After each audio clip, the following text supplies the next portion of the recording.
and how much of it was being done on the clock. Timestamps on Facebook messages show the texting going back and forth during county business hours. What they heard was basically the crux of this entire trial. Well, Taylor, he was sworn in today, but he has not taken the stand yet. That's expected to come tomorrow. Commissioners say they'll meet next Tuesday to discuss the possibility of extending the Houston County disaster declaration. The jury is inside right now behind me deliberating. City officials didn't want to talk about this case on camera. Now, late this afternoon, Judge Baker finally responded. For the last 6 days, we have repeatedly asked the judge for a response. More criminal charges were announced this morning related to the Flint, Michigan water crisis. We went by each of the 5 houses, and those we talked to had no idea their lead levels were elevated. Cities have 30 days to let all of those volunteers know via a health advisory like this or a letter like this with the test results. But after that sampling in September, no letters went out. Not even those 5 homes that tested over the state limit.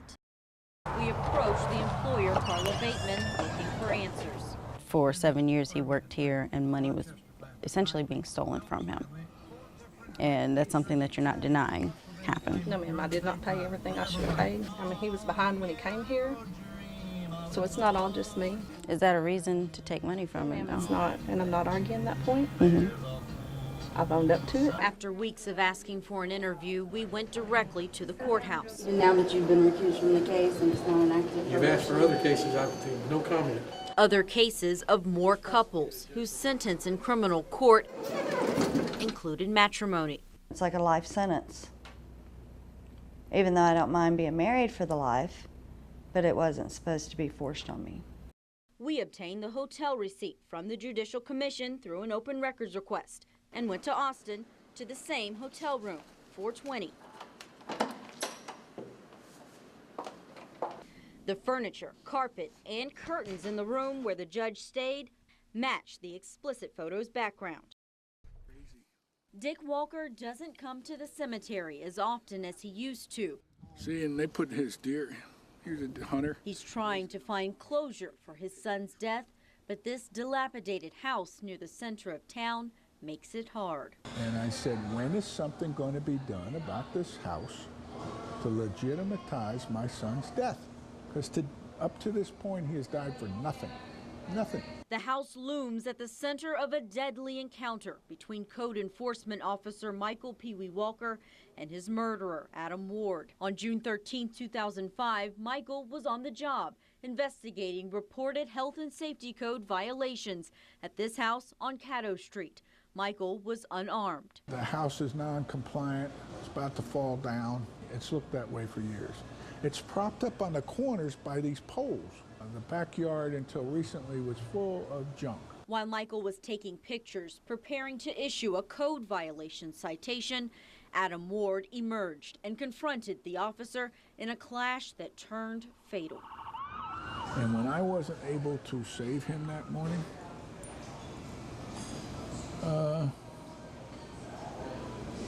it tore me up. Dick worked part-time as a paramedic then. He couldn't have imagined the emergency call he'd respond to was for his own child. I was able to stroke his hair and his head and tell him goodbye. Adam Ward was arrested for Michael's death and after several trials and appeals was placed on death row in 2007. After 8 years there, the state of Texas executed him by lethal injection last Tuesday. But for a grieving father, closure is incomplete because what remains at the center of this tragic conflict that left a father of 2 dead and another man with a death penalty is this house in disrepair. I still have anger towards the city, obviously. I'll have anger till I see those bulldozers tearing down the house and justifying my son's death.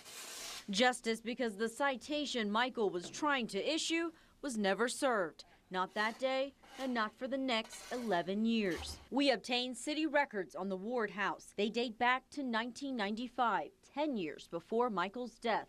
The city declares the structure unsafe, dangerous, and hazardous, and warns in multiple letters this structure must be repaired or demolished within 45 days. But in the records we were provided, there's no evidence of repairs or that a final decision was ever made. Adam Ward's father, Ralph Ward, still lives in the home. For Dick, it's a constant reminder. It took me about 5 years to drive by there. We approached the City of Commerce to find out why codes aren't being enforced. City officials didn't want to talk about this case on camera out of respect for confidentiality with Ralph Ward, but they say he has been cooperating with officials since August of 2015, and they say at this time no legal action has been taken. You know, you're sitting there telling a grieving father, you don't want anybody else hurt, serving a ticket that you sent my son out to work on. Something Dick says his dedicated son would not have stood for. Naming a room after him, putting a plaque in the city hall is nice. But you know, that doesn't mean he died for anything. He died doing his job, and nobody has followed through since. Now, maybe they will this time, maybe.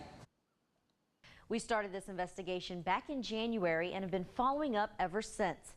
Yesterday, the Commerce City Attorney Jay Garrett said over the phone that legal action is now imminent and that a public nuisance suit should be filed officially in this case by next week.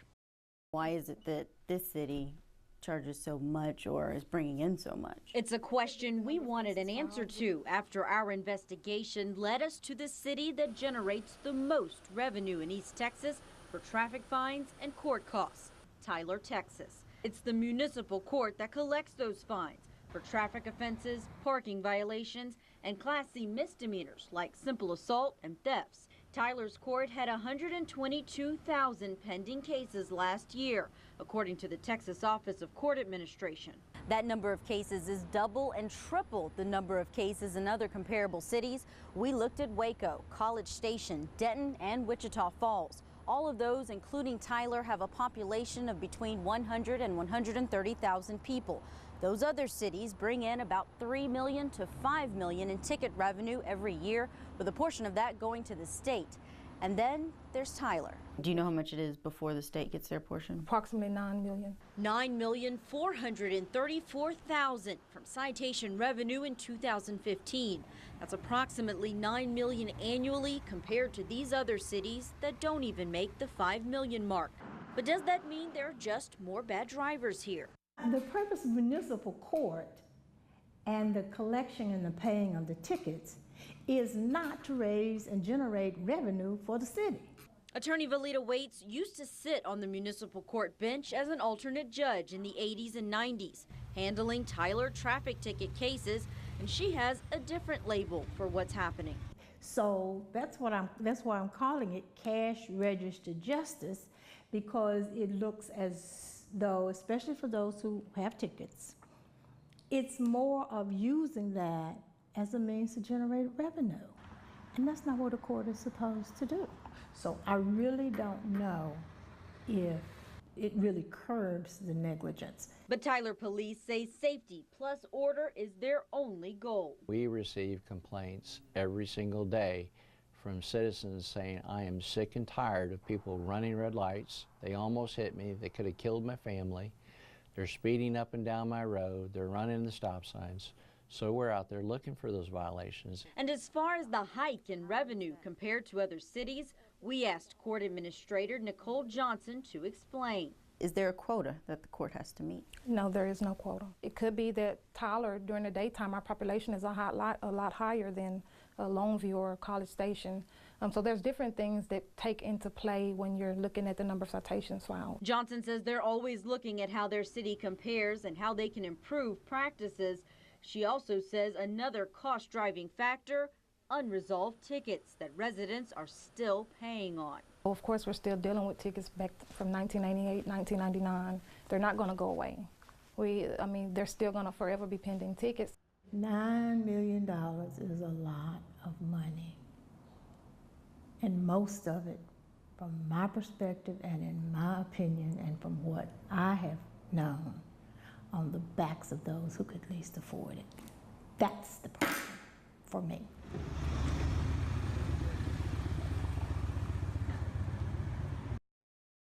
As I got out here, I seen that the wind was blowing extremely hard. Jeremy McQueen was just yards away in this apartment complex when 80-mile-per-hour winds forced dozens of rail cars off of their tracks. You'd be pretty concerned. I mean, you wouldn't want anything like that to happen. I mean, that could have been, somebody could have been driving under there at that time. Retired railroad engineer Monty Collins of Alto drives on Loop 287 almost weekly. I've always guessed it would someday happen. It always does somewhere. And I'm uneasy. Collins is hoping the Angelina and Natchez River Railroad Company will stop storing cars on the bridge. That whole track, yes, that's where they store cars because it's cheap, it's unused, it's available. You'd have to make other provisions to store those cars.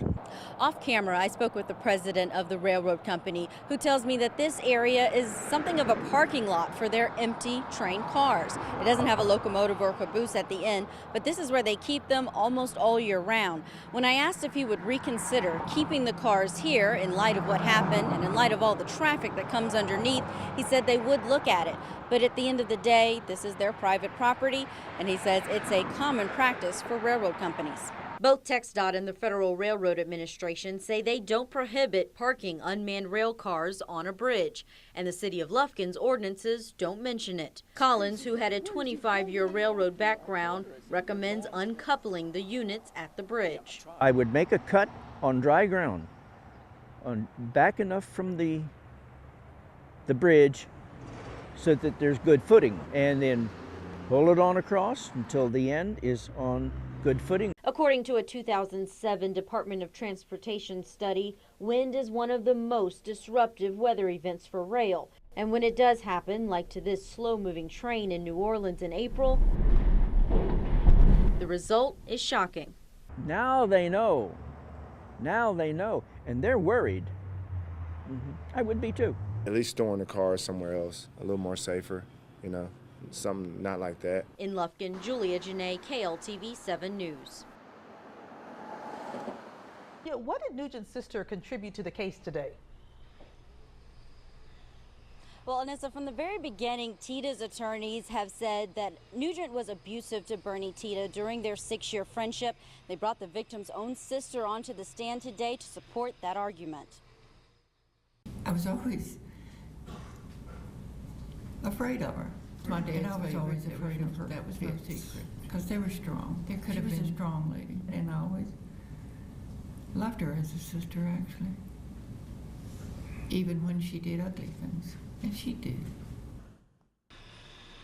Now, Meryl Rhodes testifying there that she lived in Carthage when Nugent's body was found in that freezer. She also testified that she stopped communicating with her sister years before her death, but she missed their once good relationship. Now, Rhodes was one of several defense witnesses today. Many of them traveled from Austin to talk about Tita's positive impact on their community despite his crime from the past. Anissa? Julia, do you have any idea when this trial is expected to wrap up? Now, Anissa, that's a question that's been on the minds of people inside and out of the courtroom. There have even been some tense moments in court. Judge Diane DeVasto has been an advocate for these jurors and their time and has been continually asking when things are going to be wrapping up as far as the defense. They haven't given her a definite number of days, but there is an indication right now that it may be before the end of the week before the defense rests its case. Anissa? Thank you. We appreciate your live report. Now, there's no word yet on how long these barricades are going to stay up or when people are going to be able to access these areas, but I've seen the FBI investigating on the scene and, of course, lots of local law enforcement here in the wake of such an unexpected tragedy. Reporting in downtown Dallas, Julia Jenaé for East Texas News. Julie, before you go, you've been talking to a lot of people today. What are others saying? And just kind of give us an idea of the general mood down there. Well, earlier this morning, there were a lot of questions. People still wanted to know more about the suspect, wanted to know if he acted alone. A lot of people were interested in the race of the gunman. And after the day progressed, you saw a lot more of an outpouring of people bringing flowers, of people with signs that saying love. That say love over hate, and that's just been the mood that people have been very supportive of police officers and going up to the ones that you see here and just telling them that they are thankful for their service. Joe? I know. I saw you earlier at 4 o'clock today, some makeshift memorials right there close to where you're standing. Thank you, Julie. We'll check in with you later today. Julia Jenaé reporting live tonight from Dallas.